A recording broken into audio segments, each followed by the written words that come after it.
Everyone, welcome to our channel learn coding expert. So basically हम DBMS के जो lectures थे उसको कवर कर रहे थे। तो लास्ट लेक्चर में मैंने आपको डीबीएमएस आर्किटेक्चर में बारे में बहुत अच्छे से पढ़ाया है। सो आज का हमारा टॉपिक है सेंट्रलाइज्ड डेटाबेस। सेंट्रलाइज्ड डेटाबेस क्या होता है उसके बारे में हम फुल एक्सप्लेनेशन के साथ पढ़ेंगे। So it's centralised database, all the organization are stored, okay, managed all the data in a single location. यहाँ पर क्या होता है, जो सभी डाटा होता है वो मैनेज होता है इन सिंगल लोकेशन पे, okay, usually on one server और सिस्टम। यहाँ पर वन सर्वर होता है और वन सिस्टम होता है, okay. The centralize system allow user to access and manage data from various remote, okay. Various remote जो लोकेशंस होती हैं वहां पर क्या है, असेस करता है हमारा यूजर को मैनेज करने के लिए data, but the actual database resides in one place, क्योंकि वन प्लेस पे ही जो हमारा क्या डेटाबेस क्या है वो रिसाइड्स करता है, ओके।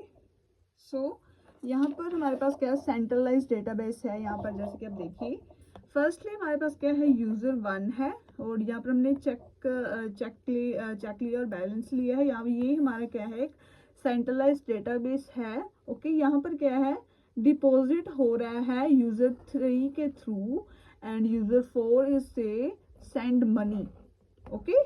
तो ये है हमारा सेंट्रलाइज्ड डेटाबेस। आप इसको अच्छे से समझे और आप अपनी कॉपी पर भी बना लें ताकि आपको अच्छे समझ लग सके, ओके।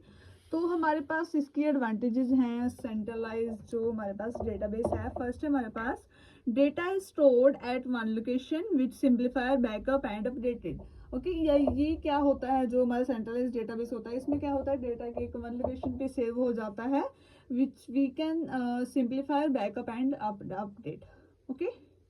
तो it is much more server because all data resides in one place, okay. Centralized database is cheaper than other type of database, okay. ये एक cheaper जो हम कह सकते हैं centralized database, okay, other than मतलब अदर जो हमारे डेटाबेस होते हैं उसके थ्रू। तो हमारे पास आगे भी एडवांटेजेस हैं। We can access all the information from the same location and save time, okay. We can access, हम असेस कर सकते हैं सभी इंफॉर्मेशन को फ्रॉम द सेम लोकेशन से, एक ही लोकेशन से हम डेटा को क्या है असेस कर सकते हैं, ओके।